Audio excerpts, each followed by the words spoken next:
paano mag-set up ng LED flash when ringing. So once na may tumawag sa atin sa ating mobile phone, so halimbawa itong isa tumawag, yan. So magpa-flash yung back ng ating mobile phone. So okay guys, kung nakatulong itong video na to, i-click nyo lang ang subscribe button at ang bell para updated kayo sa mga video tutorial like this. Okay, simulan na natin. So okay guys, dito sa ating mobile phone, ito yung ating lalagyan ng flash kapag may tumatawag. So ang gawin nyo lang, punta lang kayo sa Play Store at meron tayo dito sa search na flash alert. Yan, search nyo lang yung flash alert sa search bar at madami naman dyan lalabas. So piliin natin itong flash alert call and SMS. Yan guys, pagka nakita na ninyo yan, tap nyo lang install at wait lang tayo na ma-install sa ating mobile phone.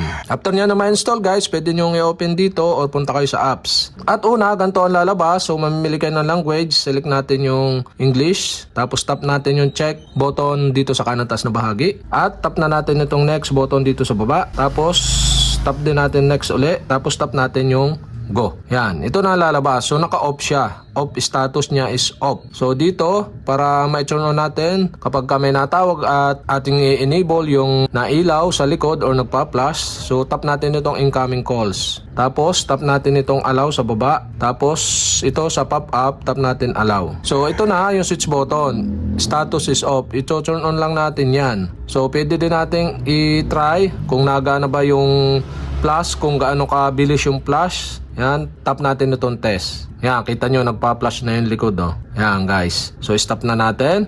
At, paano nga ba enable ito? So, tap natin itong switch button dito para ma-turn on. After nyo ma-turn on, tap nyo yung Grand Now dito sa baba. Grand Now button. Tapos, ito, flash alert. So, naka-deny siya. Dapat, allow siya. So, allow notification access. So, turn on natin to. Yan, tap natin yung allow sa pop-up at naka-enable na or turn on yung plus alert. Yan, naka-allowed na. So, back tayo sa application at yan, turn on successfully. So, okay guys, X na natin. At ito na guys, yan, naka-turn on na yung ating status dito. So, try na natin tumawag gamit itong isang mobile phone.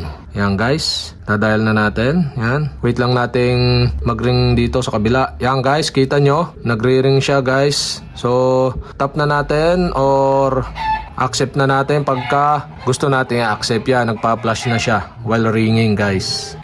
Yan, ganong katagal na magpa-flash yung ating mobile phone once na hindi pa natin sinasagot.